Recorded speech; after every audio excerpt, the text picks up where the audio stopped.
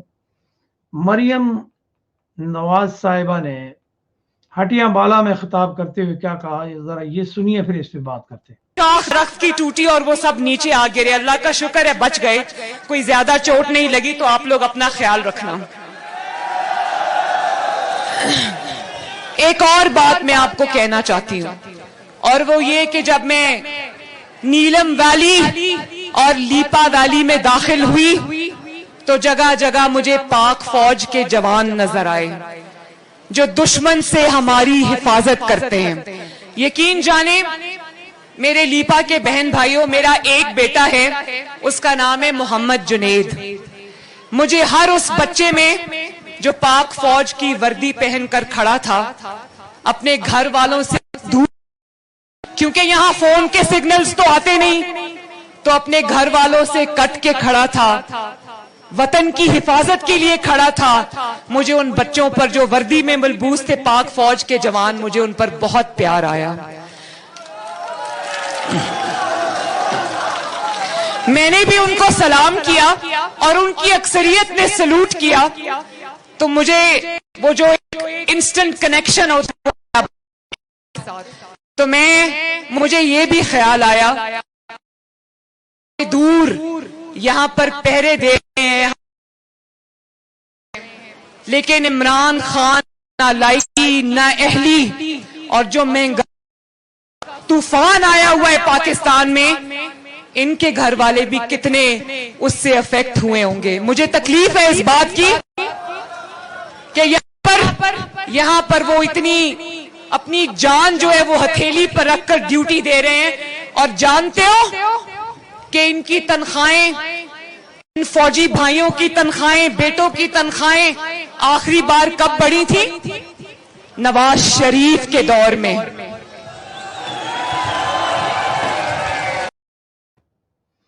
جی ناظرین یہ سن لیا آپ نے. وہ مریم صاحبہ کہہ رہی ہیں کہ جی میرے بیٹے کا نام جنید ہے، اور مجھے وہ سارے فوجی جو ادھر کھڑے نظر آئے ان کو کہیں، تو وہ کہہ رہی ہیں کہ جی ان میں مجھے جنید دکھائی دیا، اور پھر انہوں نے کہا جی کہ انہوں نے مجھے سلوٹ بھی مارا. تو پہلی بات تو یہ ہے کہ جو کوئی بھی انچارج ہے ان فوجیوں کا، اس کو اس چیز کا نوٹس لینا چاہیے، اور فوجی نوجوانوں کو یہ بتانا چاہیے کہ سلوٹ کس کو مارا جاتا ہے اور کس کو نہیں مارا جاتا. تو یہ نمبر ایک تو یہ اس کے اوپر انکوائری ہونی چاہیے. جو بھی کوئی کمانڈنگ آفیسر ہیں چاہیے کہ آرمی کے، انہیں اس بات کا نوٹس لینا چاہیے. اور یہ سلوٹ کی توہین ہوتی ہے. آپ